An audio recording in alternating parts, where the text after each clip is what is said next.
Hey everyone, welcome to Crimson Education Indonesia podcast, a brand new show where we sit down with people connected to the study abroad journey. Sometimes that's a student who's lived in firsthand. Sometimes it's a parent who's walked their kid through it. Like today, it's a strategist and advisor who've guided hundreds of students through it from the other side. I'm your host today, Bo, and for this very, very first episode, we're joined by Kun Gap, who is a senior strategist at Crimson Education, and he has been supporting students from Asia, specializing in the US path. And over time on this show, you'll hear from all kinds of voices in this journey: students, parents, tutors, strategists, because honestly, no single perspective tells the whole story. But we had to start somewhere, right? And there's no better place to start than with someone who sees this process play out again and again. In this episode, we're going to deep Kun Gap's own journey into this field, what the US study path actually looks like before, during, and after university. And of course, the challenges nobody warns you about. Whether you're a student, figuring out where to apply, or parent trying to, make sense of it all, stick around. This one's for you. Let's get into it. Okay, Kun Gap.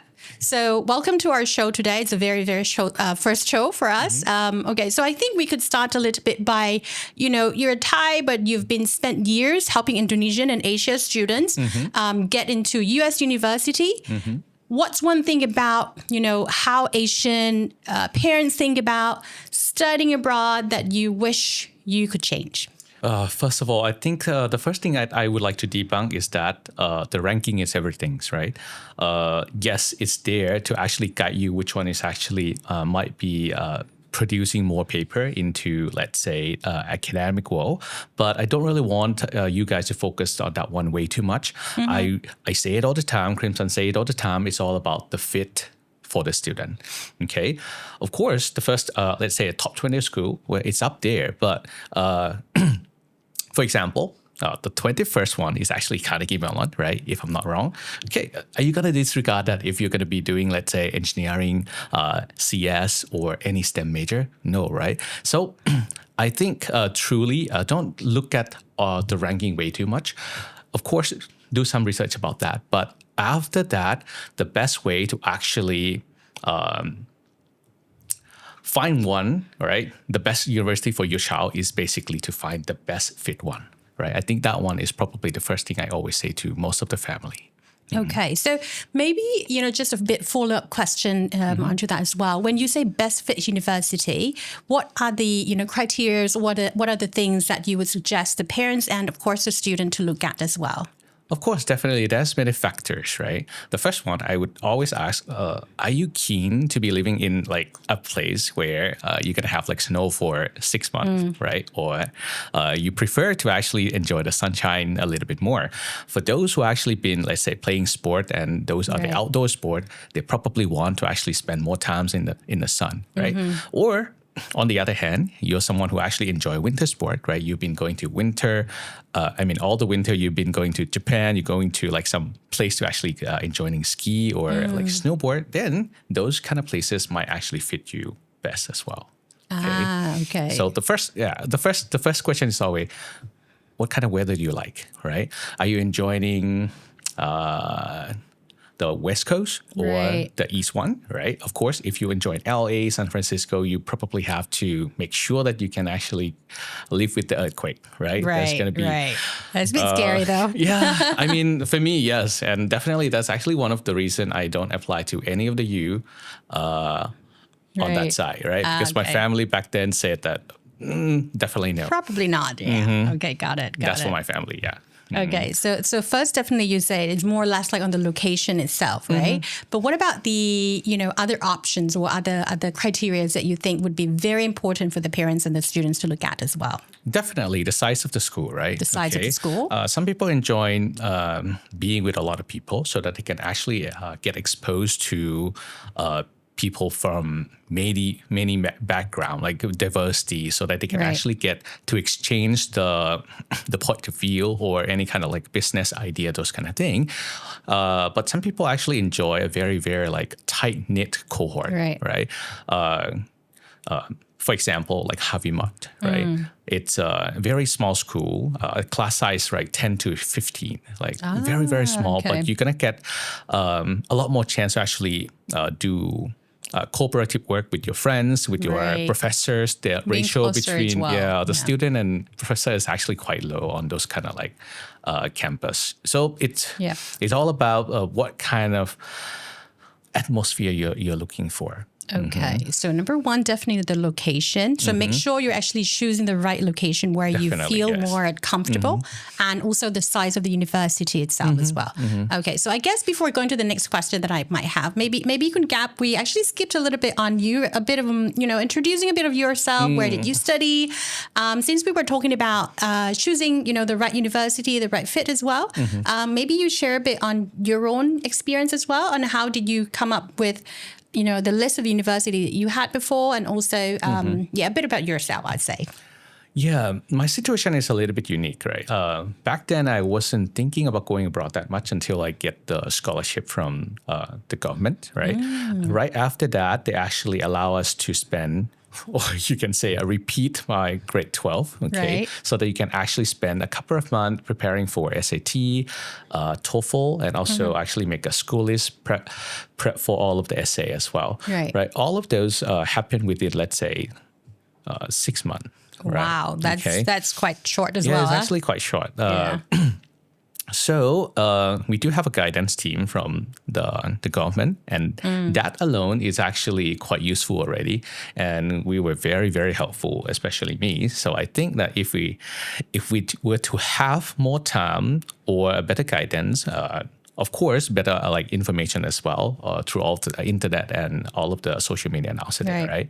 It's going to be a lot more useful.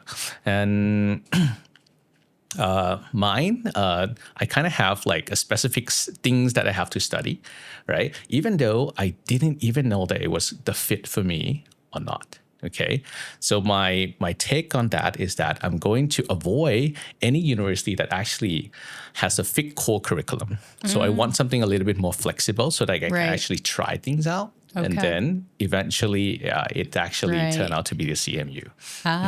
Okay. Yeah. Oh, wow. Well, for sure, we'll talk more about your CMU experiences, and also I'm gonna try to sell CMU quite a lot.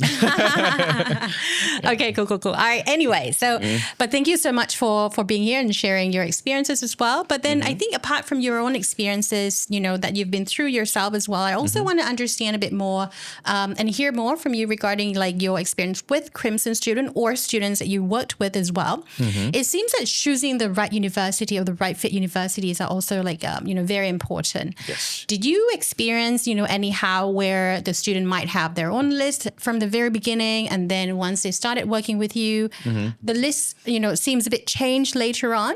Maybe you can share, that a little bit on how it went, and what has been done, for you to be helping the kids or students to be choosing. There's actually a lot of like a scenario that can actually affect this school list, okay, to be precise. For example, if you're working with, let's say, a Singaporean student, okay, they actually, for the boys, right, they have to serve the national service for 2 years right after high school. That's right. So when you come with all of the like prestigious EA that they're going to apply, right, U of Michigan, right, maybe UT Texas, Austin, and a lot more, maybe Georgia Tech. Those are the public school, and they don't really give the 2 years deferral program. Most of the time, 1 year max, right? Right. So you can't really apply for that. That's for sure. Some of the private school actually do give either 1 year or 2 years. So those going to be the one that we are targeting, right? So if you come in with the list already, most likely it's probably going to change. Okay. That's one thing. Another one would be when you come in with the list of like the top 10 school, like from, let's say, QS World Ranking or US News, without taking into account that this is the major that you're going to be selecting or not. So that's probably will change dramatically, as well as when you're coming in without any target school or safety school, right? We probably have to ensure that, hey, of course, all of this are top school, but it means that you might actually have missed all of that as well, okay? Because sometimes cannot be sure on how this oddball is going to play out. Okay, Right. so I think the balanced school list is probably the most important. Give you room to actually access financial aid, Right. merit grant, all of that as well. Ah, okay. Very, very interesting. Okay. Well, that's very interesting answer though, because then the students would also have to make sure that they do have a reach, the safety, the target universities as well. But I think for some of the parents who might have just started, preparing or looking for information for their kids, maybe can you elaborate more on what it means by reach, safety, and the target as well, so that the parents who are listening at the moment, they can help their kids or their child to be able to plan out as well. Okay, so some of the time, we probably would be able to say that the target school is, let's say, the unit that actually have these number of percentage of acceptance, right? And then reach is going to be the lower acceptance rate, and then hard reach is probably going to be those like the top one that has a single digit acceptance rate. Okay, but for me personally, the safety, the reach, all of that is case by case. Okay, Right.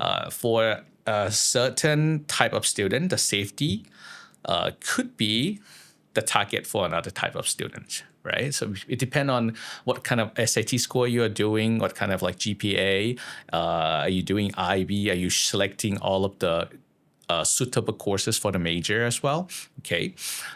If all of that align, okay, your safety might be actually a bit higher, okay? Ah, okay. Yeah, that's a case that we can actually say that, okay, let's say, I think that's one case that I say, okay, UT Texas Austin is going to be your safety. And yeah, Okay. it turned out to be the case as The well. right one. Ah, okay, okay.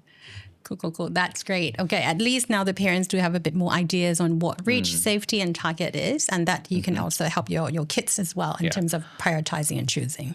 Yeah, I mean, basically, target should be the one that, let's say, by the data, this is the SAT that They require. they're required. Okay, this is the GPA, this is the courses. You have a certain type of the ECA, a little bit of, let's say, a school or national level honors, those kind of thing. Okay, good. All right, so I think that's a bit of a rough information for now. But of course, if you would like to hear more, stay tuned for this episode, and we'll go deep dive, a bit more as well. Sure. All right, so coming back to my questions that I might be having, and I'm pretty sure many parents also have this in mind as well. Why did you choose U.S., country as a destination? Because I know some of the parents are thinking of either U.S. or U.K., Australia, or other destination as well. Did you ever ask yourself, at the beginning, or did you have a question to yourself at the beginning, on why U.S.? I think, that's probably actually going back to the fit as well. Okay. Right. And for me, US is, US education is, compared to the other places, is more self-driven. Right. Okay. For example, if you go to a grad school in the US, they don't really not going to be telling you, okay, this is the topic that you have to do. Okay. Well, if you go into, let's say, UK or Japan, supervisor is probably going to have some kind of project ready for you. Okay. US, you're on your own. You kind of have to come up with the topic, and then you go deep until you get, let's say, what's called, you have to verify that you're ready to actually take on this project. There's going to be a committee to verify that. You have to be very that accountable for yourself as well. So most of the time it's self-driven. The way they design the curriculum is also a little bit different as well. They rely on the constant work, constant homework, constant of delivery, much more than just taking the exam. Okay. So it's a bit more broad in a way. And also you get to try and experience a lot as well, I assume, comparing to UK, for example. Yeah. And also, yes, the flexibility is probably going to be a bit more flexible compared to the rest. They don't they don't have like a single core courses that you have to follow. You do have a bunch of selective that you can actually go, and you can actually great. do a cross department subject selection quite easier as well. In Okay. my opinion. Okay, so I guess it's more like you would have opportunity to explore a lot of subjects and try out before you can really pin Yes. down on what you want to study as well. Yes, that too. And also, if you would like to actually take two, right, you can Right. do a double degree, you can do a double major, or even dual degree if you want to. Okay, that's very interesting. Very interesting. All right. So I think, once you started choosing the country where you wanted to go, like for example, US at the moment, when it comes down to application, it's also very, very important as well. So parents often think that US application process is very, very trickier, comparing to any other countries as well. And sometimes it's more unpredictable.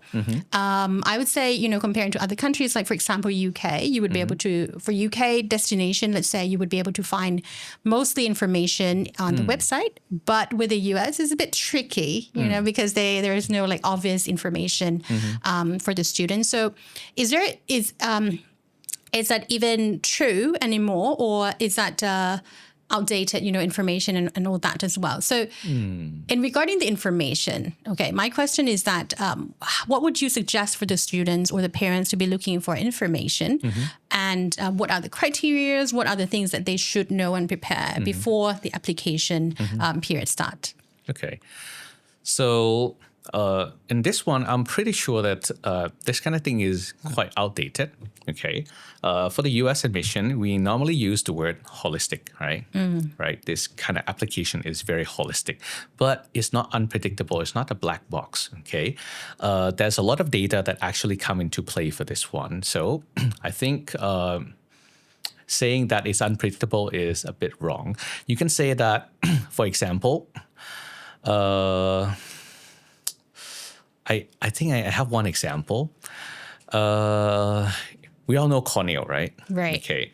And a lot of people love it, say that it's probably the most, the easiest IV to actually get into. Really? Yeah, but Okay. the actual data say that if for the international student, it's actually around 3%, which is comparable to, let's say, Harvard, MIT, Yeah, it's very, and very Princeton. low, huh? Yeah, it's getting low, like a lot lower than a lot of people actually think it is, right? And one of the reason is that because people think that is the easiest. That's why a lot of people actually apply. Start applying, right? And some of this information is actually out there. You just have to actually find it, verify it, and that's why I say that this holistic kind of thing is predictable, right?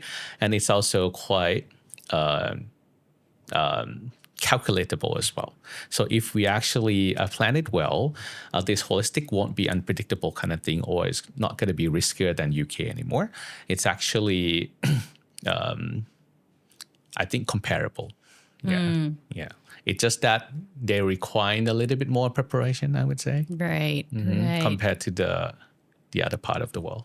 Okay, so I would assume for US, students who are interested in US destination would probably have to start a bit earlier Definitely. in order to Yeah. be able to prepare well Yes. as well. Okay, cool. All right, so I think my next question is probably somewhat that everyone is talking about as well.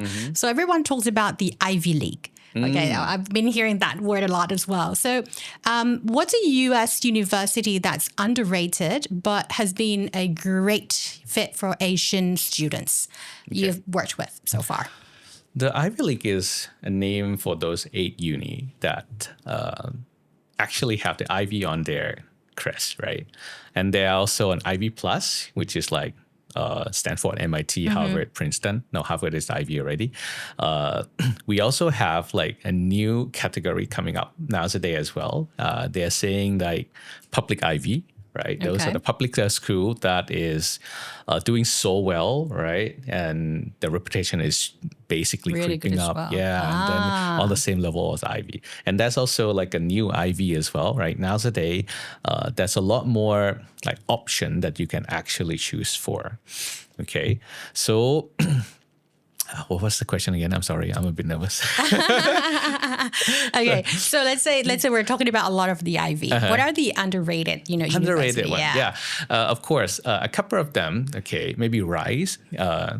That sounds very delicious, right? Rice It University. is. I'm getting hungry now. Yes, Rice, Vanderbilt. Are the big two in the South, right? In Tennessee and in Texas. The ranking is very, very high. It's not that easy to get into. SAT is like 1,500 as well. And in terms of the happiness of the student, right? Rice is up there on the top, right? Wow. That dorm is probably like at the hotel level. While on the other hand, a lot of Ivy is actually dead last in terms of the happiness as well. Oh, so wow. yeah, I mean, all of this we actually have to take into account. UNC Chapel Hill, this one not so famous for the international school, but up there, very, very good. UVA, right? Back in the day when I was applying, it was like our safety, but now today it's actually a very, very desirable one. Great Okay. campus, great education, and yes, I think it should be on the option or on the list of many of the students. Right. If I can persuade them. Yep. Okay. Okay. Right. Okay. I guess coming back to the the answer from Kun Gap earlier as well. In terms of choosing university, not just the name itself, right, but also your happiness, your kids' happiness as well in the university. And a couple of names that Kun Gap has mentioned is also answer to those questions to the parents as well. Yeah. All right. Okay. So my next question, I'm just curious as well about when the students applied, either IV, non-IV, or to be IV, the universities that you mentioned. I believe that the US doesn't usually, offer the condition offers, on final exam and the grades as well. Yeah. The way some other countries do. And does that actually reduce a student's anxiety, or does the pressure just, show up somewhere else, like essays or interviews, something like that as well? Yeah, let me actually make sure that everyone gets this right. There is still a conditional offer in the US, right? Okay. One of my students last year actually got a conditional offer from UCLA, right? His IB is predicted at 44 or 45, I'm not so sure, but the offer is only at 40. So pretty much he's going to get it. But I would say the conditional offer is still there, not going to be as like tight as the one in the UK. But most of the time, yes, it's basically non-existent. Does that actually help? A little bit. I would say for the grade 12 who are super, super like, I would say sometimes to the level of depressed, right? Right. They're very stressful, okay? But be able to actually lift that thing off is a good thing, okay? I still remember once I applied to every uni I wanted, we just basically play game every single day right after that. But for the student who is planning to apply, don't forget, it's not just one exam, right? That's just the last like stage of your application already. But the 4 year before that, okay, it's not going to lift the entire thing, but basically it's kind of like spread out. The stressful kind of spread out among those 4 years instead of just like one last year. Right. Compared to, let's say, UK is mostly because depending on your A-level or IB result, right? Or your research, those two things. Okay. So they kind of like compact it down. Okay. But for the US, you end it a little bit earlier, but you kind of like have been like, it's been going on for 4 years. Yeah. So I would say not. Yeah, it helps. I would say a bit. I would say at the end, at least you don't really have to care too much about the final result. Right. Okay, but at least you still have to try to get on par to what you actually expected. That depends on the country as well. For example, the Singaporean student who actually have to serve national, NSL, for 2 years. Yeah, you still have to make sure that your final result for IB or A level need to up there. True. Or else they might actually come back and take a look at it one more time. Okay. All right. Okay. So that's very helpful as well. And I think that's, such a helpful breakdown of what actually, goes into deciding and applying. And I think this is a good moment to pause on something, because if you're listening to this and thinking, okay, but what does this look like for your kids as well? So especially your kids though, and that's exactly kind of conversation Crimson Education Indonesia has with the families every single day. And if you like to speak with one of our academy advisors, who's been speaking with families and the kids all the time regarding application and, choosing destination and what to do in order to be able to get into their dreams goals as well. So it's completely free of charge if you would like to speak with, our academy advisor who have been speaking with the kids and the families all the time, advising this kind of thing. And we've dropped the link in the show notes below. So no pressure, just a real conversation about what path might make sense for you, for your kids. And all right, hope to speak to you soon as well.